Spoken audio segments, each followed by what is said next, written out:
ஊருக்கு வந்துட்டோம் அப்படின்னாவே, எங்களுடைய ஸ்பெஷல் பார்த்தீங்கன்னா, ஒண்ணு அம்புலியா இருக்கும். அதுவும் பாப்பாலாம் அம்புலி சூப்பரா குடிச்சுக்குவா.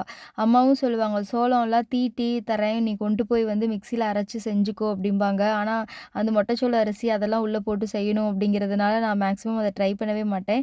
அதே மாதிரி சிய்யன் சாப்பிடுறது. எங்க ஊர்ல சிய்யன்னு சொல்லுவாங்க. இந்த போண்டா மாரி இருக்கிற மாரி இருக்கும். மெஷர்மென்ட் பார்த்தீங்கன்னா, 2 டம்ளர் இட்லி அரிசி, 1 டம்ளர் உளுந்து. நல்லா ஒரு 3, 4 மணி நேரம் ஊறினதுக்கப்புறமா தண்ணி அதிகம் இல்லாம ஒரு கெட்டியான கன்சிஸ்டன்சில அரைச்சுக்கணும். அது கூடமா கொஞ்சமா சின்ன வெங்காயம், கருகப்பில், ஜீரகம், வரமிளகா காரத்துக்கு தகுந்த மாதிரி அரைச்சு அதையும் மிக்ஸ் பண்ணிட்டு, எண்ணெயில பொரிச்சு எடுத்தோம் அப்படின்னா, சூப்பரா சிய்யன் ரெடி ஆயிக்கும்.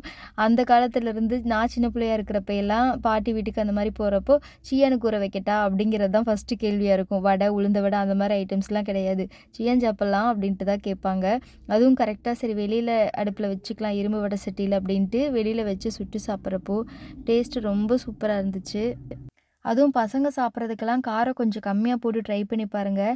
ரொம்ப டேஸ்ட்டா இருக்கும். இன்னைக்கு டே இந்த மாரி தான் ஆச்சு. இந்த குட்டீஸ்க்கு வந்துட்டா நம்ம கூட நம்ம அப்பா கிட்ட, அம்மா கிட்டலாம் உட்காந்து பேச முடியாது. அவங்க தான் ஃபுல் ரைட்ஸையும் எடுத்துக்குவாங்க. எங்க வீட்ல இப்படிதான். நெக்ஸ்ட் ஒரு வேற வீடியோல பார்க்கலாம். Thank you.